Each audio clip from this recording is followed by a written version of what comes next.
Olá a todos, aqui é o pastor Edmar da Casa de Oração, Atos 12. Você sabe qual o real significado da palavra comunhão? O que significa para a minha vida e para a sua vida entendermos o que realmente é comunhão? Fique comigo até o fim e descubra não só o significado dessa palavra, mas o que ela implica na minha vida e na sua vida. Antes de nós entrarmos no assunto do vídeo, dê o seu like, deixe o seu joinha, compartilhe esse vídeo, deixe o YouTube divulgar essa palavra. Entre tantos assuntos no YouTube, entre tantos assuntos nessa plataforma, a palavra de Deus também está sendo pregada. E eu queria primeiro colocar um pensamento para vocês. Vocês já notaram que o ser humano é um ser coletivo? O ser humano, ele busca pertencimento, ele busca pertencer a um grupo, ele busca pertencer a uma tribo, ele busca pertencer a alguma coisa que envolva outras pessoas. O ser humano não é um ser humano individual, ele não é um ser humano que foi feito para ser solitário. Ele carrega na essência dele um resquício de que ele pertence a algo.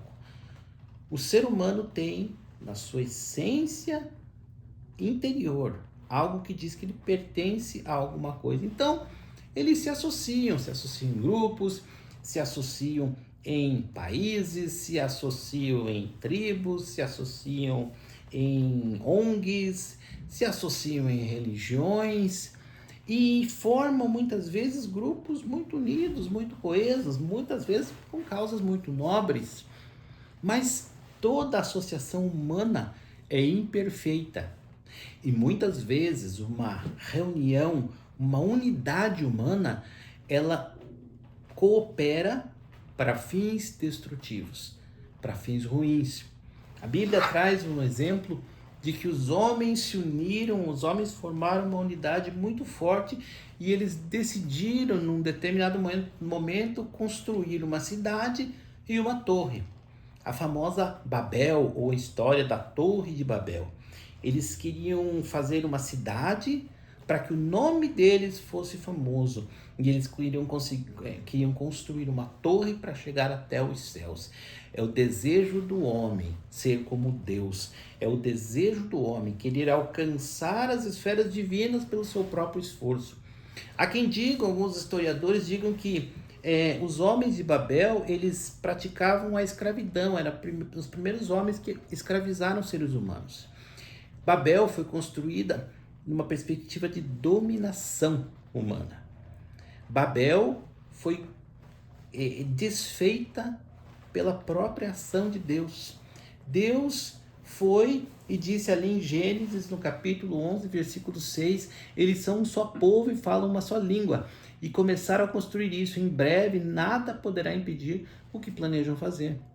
E Deus confunde as línguas e aquele projeto de Babel acaba. Por quê? Porque era um projeto mau. Mas era algo mau que vinha da unidade muito coesa entre pessoas. A unidade em Babel, ela era uma unidade que ia trazer destruição. Então, nem toda unidade é comunhão.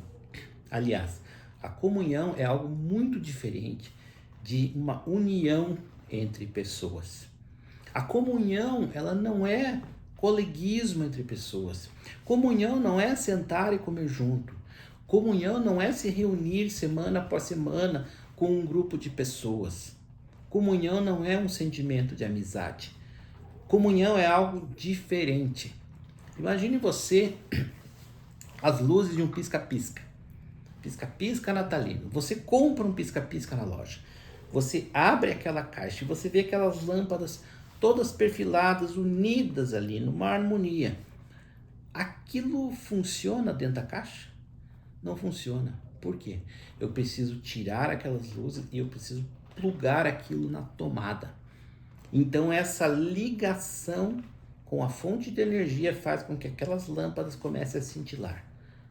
A comunhão, amados, não é comunhão entre pessoas. A comunhão se dá com o Pai, o Filho e o Espírito Santo. eu estar ligado com Deus, eu estar ligado com o Pai, eu estar ligado com o Espírito Santo, eu estar ligado com o Filho, eu estar ligado através do sangue de Jesus, através da aliança que Jesus conquistou para mim, que eu tenho acesso a Ele. Estar ligado a Deus. Quando eu estou ligado a Deus, eu estou ligado ao meu irmão, porque ele também está ligado a Deus. Então a comunhão não tem a ver com relacionamento, pessoal. Tem a ver com essa união mística que os irmãos em Cristo têm a partir de Cristo.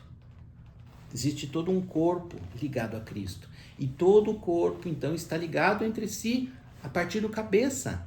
Os membros do corpo estão ligados à cabeça. E é a cabeça que faz com que a unidade funcione. É a cabeça que faz com que o corpo de Cristo seja uma coesão, seja uma comunhão. Olha o que Jesus fala em João, no capítulo 17, versículos 20 e 21.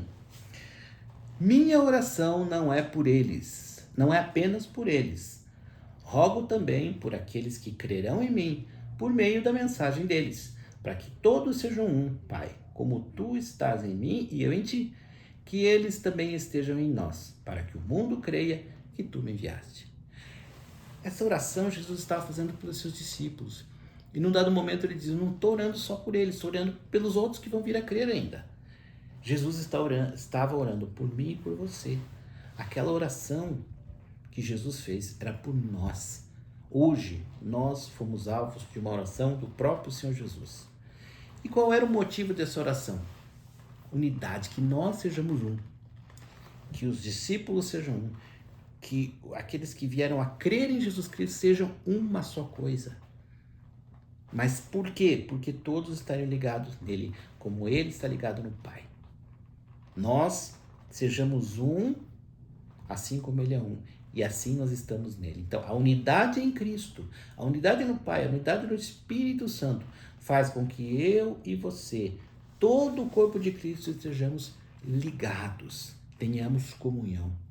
Eu posso ter comunhão com irmãos em Cristo que moram na Nova Zelândia, na Nova Guiné, que moram no Canadá, que moram na Austrália, que moram na Europa. Eu provavelmente não vou conhecer nunca a maioria deles, mas eu tenho comunhão com eles porque são meus irmãos em Cristo. E um dia na glória todos nós vamos nos reconhecer, porque a comunhão está na cabeça. Eu tenho comunhão com meu irmão, eu amo o meu irmão porque eu amo a Cristo. E isso nos liga em comunhão. Não se trata de amizade, não se trata de companheirismo. É lógico que a convivência entre irmãos pode e deve desenvolver uma amizade e um amor recíproco. Mas a comunhão é estar ligado com Ele. Por haver um só pão, nós, que somos muitos, somos um só corpo, pois participamos de um único pão. 1 Coríntios 10, 17. Nós participamos de um único pão. Nós fazemos isso na ceia. Nós partimos o pão e comemos, representando que nós participamos, todos nós participamos do corpo de Cristo. Você tem comunhão com o seu irmão porque você tem comunhão com Cristo, porque você ama Cristo, porque você se rende a Cristo. E a comunhão, ela revela o propósito para a sua vida. É nessa comunhão com Cristo que o meu propósito é revelado, que eu descubro quem eu sou. Você já chegou a ver, a notar que a maioria das pessoas que não conhecem verdadeiramente a Deus não sabe para que veio no mundo? Muitas vezes as pessoas pensam, qual que é o propósito da vida? Qual que é o propósito de nascer, crescer, envelhecer, morrer? Qual que é o propósito disso tudo aqui? Qual que é o propósito dessa vivência? Qual que é o propósito da minha vida? As pessoas não entendem, as pessoas não sabem, porque elas não estão ligadas a Jesus. Elas não estão em comunhão com o Pai. Quando eu e você temos comunhão com o Pai, temos comunhão no corpo, nós entendemos que a nossa vida faz parte de um propósito maior, que é ser o corpo de Cristo na terra. Existe uma passagem no Evangelho de João em que Jesus tinha morrido na cruz e já tinha ressuscitado, mas os discípulos ainda não sabiam disso. Os discípulos estavam desanimados. Então, numa certa feita, Pedro falou, desanimado, frustrado, ele disse: eu vou pescar. Eu vou pescar, eu vou fazer a mesma coisa que eu fazia antes, parece que nada mais faz sentido, eu vou voltar a pescar. E os discípulos que estavam com ele falaram: também nós vamos com você. E foram, pegaram um barco, foram pescar, pescaram a noite inteira, não pegaram nada. Voltando para a praia ali, de manhãzinha, eles viram Jesus na praia, ressuscitado. E Jesus estava com um brasido ali, com peixe e com pão em cima daquele brasido. E eles vão na praia e Jesus ali recebe eles, e Jesus parte o pão e ele reparte. Ali, o pão da vida, literalmente simbolizando quem ele é, reparte o pão que foi partido. E Jesus então faz ali uma ceia com eles. Faz ali um momento de comunhão com eles, porque Jesus está ali. E nesse momento de comunhão, o propósito de Pedro é reativado. Olha o que diz o Evangelho de João, no capítulo 21, no versículo 13. Jesus aproximou-se, tomou o pão e deu a eles, fazendo o mesmo com o peixe.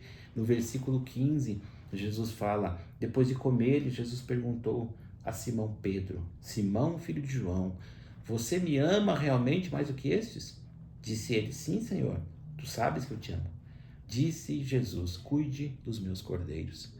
Era a missão que Jesus tinha dado para ele. Era a missão que Jesus tinha prometido para ele lá atrás: você vai ser pescador de homens. Jesus tinha um propósito para Pedro. Pedro tinha perdido esse propósito, ele tinha negado Jesus, ele tinha visto Jesus morrer, ele estava totalmente frustrado, mas no partir do pão, o propósito de Pedro é restaurado.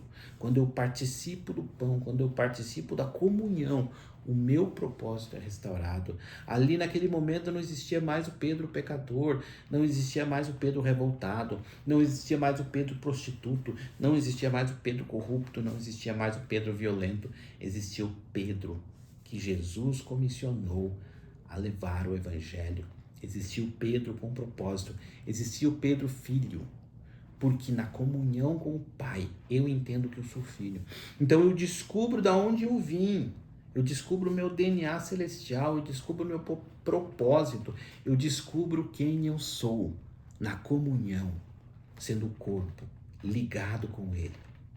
Que você tenha comunhão com Cristo, que você esteja ligado com Ele, que você esteja ligado no corpo, que você ame o seu irmão porque você ama Cristo, que você descubra o seu propósito, que você caminhe firme no teu propósito e tenha uma vida abençoada.